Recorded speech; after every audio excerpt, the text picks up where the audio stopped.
Hello guys, this is Paul from WMR in Stuart, Florida. Today we're going to talk about valve adjustment. In our last video, we talked about the cylinder head, we talked about its different components, what each component does, the importance of maintenance, we talked about materials and possible failures. Today we're going to focus on valve adjustment and the proper maintenance of your cylinder head. It is very important to know what type of cylinder head you're working on. Most cylinder heads are very similar in construction, but some of the internal components are different. It's very important that you know the difference and you know what each component does before you proceed to perform this task.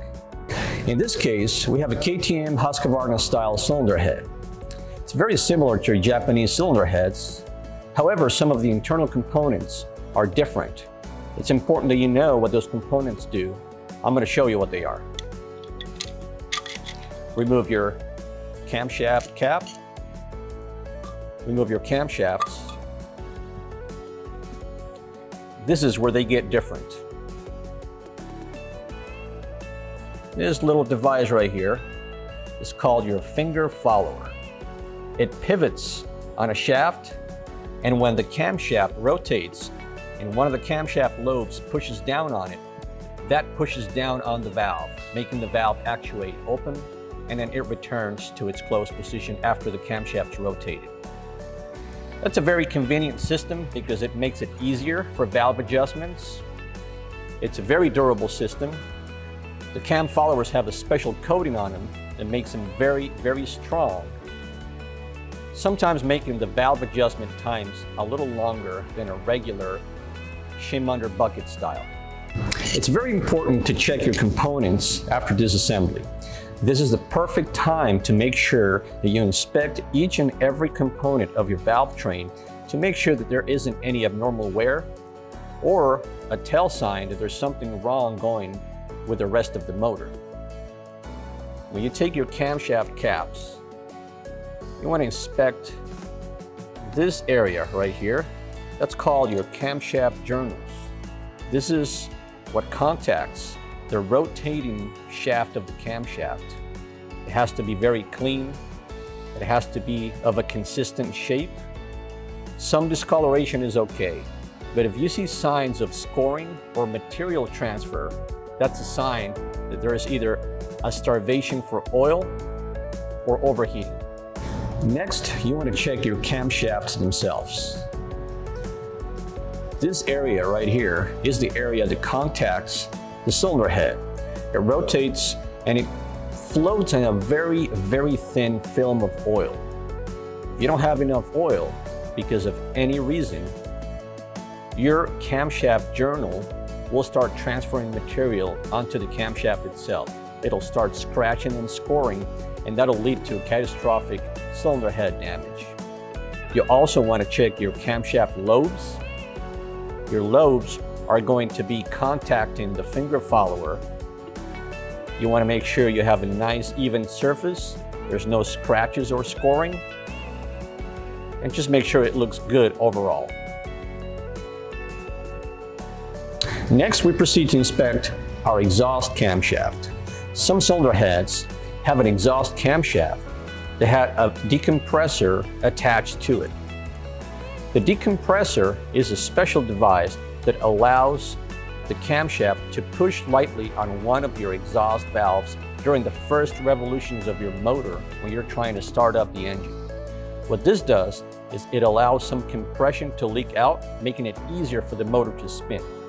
As soon as the motor fires up, centrifugal force will make the weight attached to the decompressor arm sling out of the way, which in turn will disengage the decompressor lever. When the motor is off, it'll go to its resting position because typically your decompressor arms are spring loaded. You want to make sure the spring is actuating fine, and you want to make sure that it's got smooth movement. Next, you want to check your rotating surface of the camshaft. Make sure there's no material transfer There's no scratching or scoring. And obviously, you want to check your camshaft lobes for any type of abnormal wear. And this is a Japanese style cylinder head. It's very similar to the KTM head we just looked a couple minutes ago. However, some of the internal components that actuate the valves are very different. We have to make sure what those components do before we proceed to a valve adjustment. We have a camshaft cap, just like the other head, but this one has a cap for the intake valve and a cap for the exhaust valve. We have to inspect, make sure the journals look okay. Most of your Japanese cylinder heads have a retaining clip on a bearing that's attached to the sprocket side of the camshaft. This allows the bearing to stay in one place. We have a camshaft. In this case, this is an exhaust camshaft, which also has a decompressor system like our KTM head. In this case, our decompressor system is attached to the sprocket itself. It is spring-loaded. And again, it makes the same function as the other camshaft that we looked. There is a small device that plunges out when it's rotating at slow speeds during the initial rotation of the motor before you fire it up. That allows some of the compression to leak out, allowing the motor to start easier. As soon as the motor starts spinning, this weight is flung out by centrifugal force. When that happens, the decompressor system is not operating anymore. We have to check, make sure the spring is working properly and the internal components are smooth. We have to also check our rotating surface of the camshaft and obviously our lobes. You also want to inspect the cylinder head itself, the journals, make sure they're clean, nicely polished. And this is what makes a difference. This is called a bucket. People call it a bucket follower. People call it a push bucket. We'll plainly call it a bucket. Typically, you want to use a small magnet, pull it out, and you see it looks just like a bucket. What this does, it slides inside a bore that's perfectly machined, kind of like a piston, up and down. It stays very true and centered, and it pushes the valve down, and it allows it to travel up. Your camshaft lobe is going to be contacting the upper part of the bucket. So at this point, you want to inspect your bucket.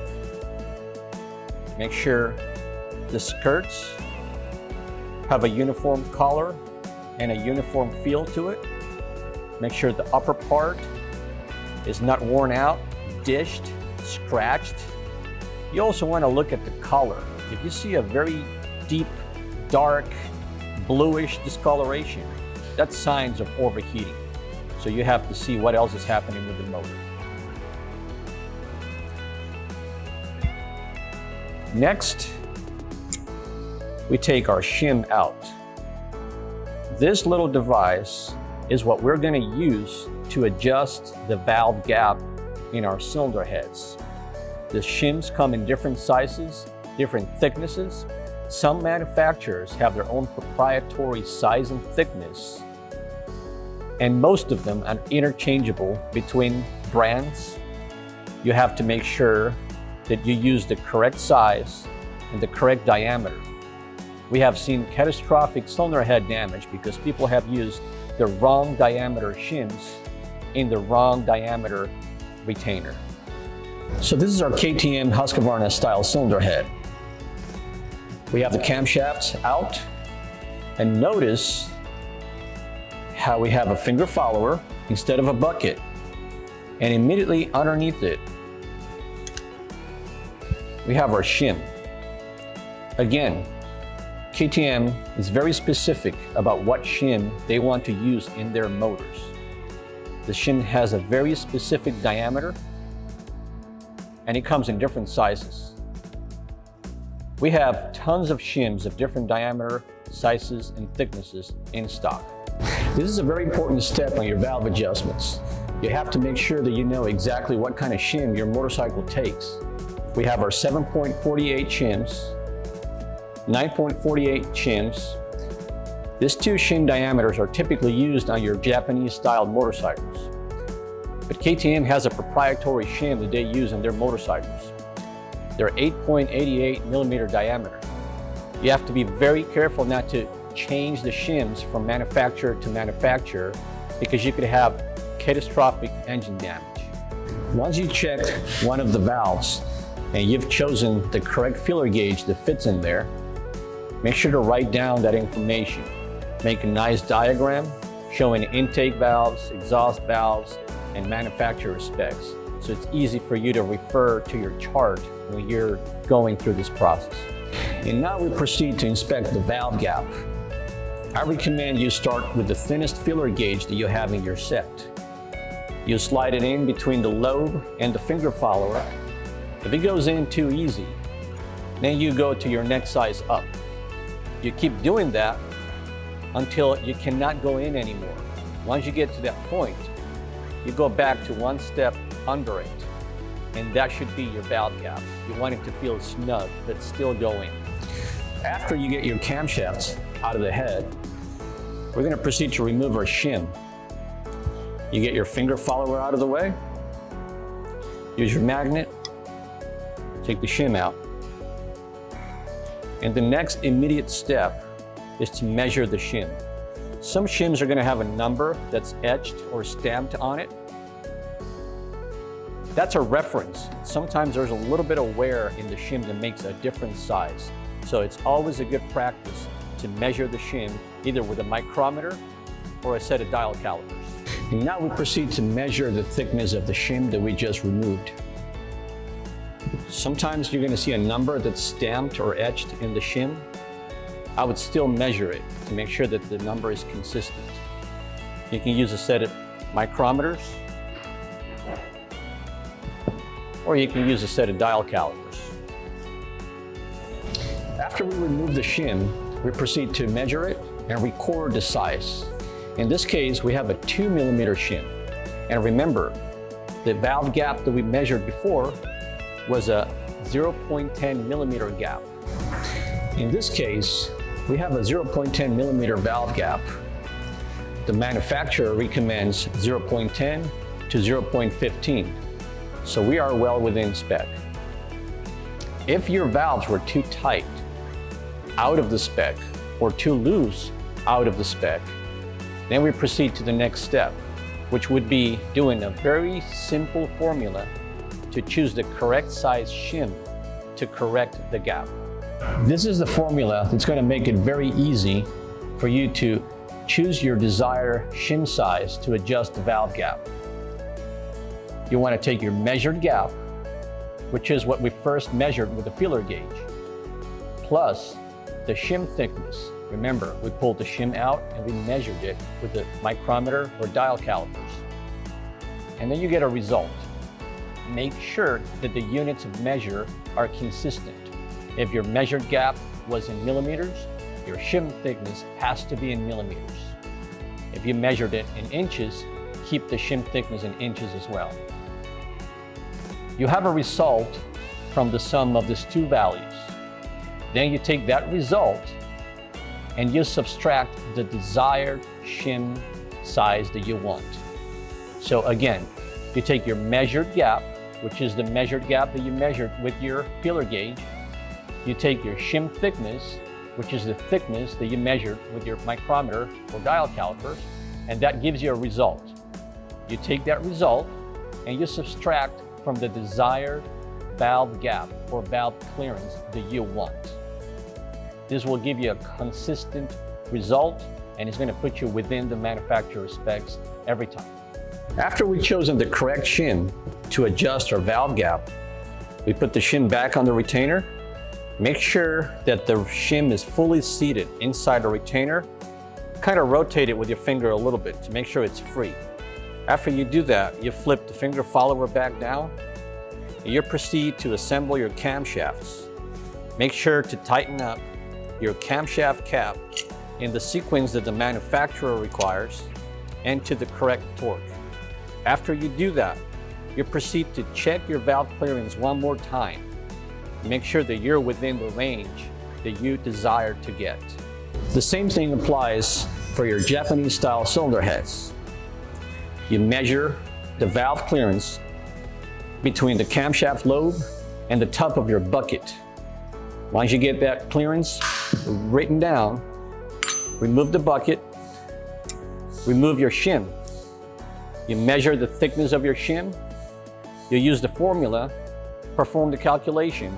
That's going to give you the correct shim size that you need to achieve your desired clearance.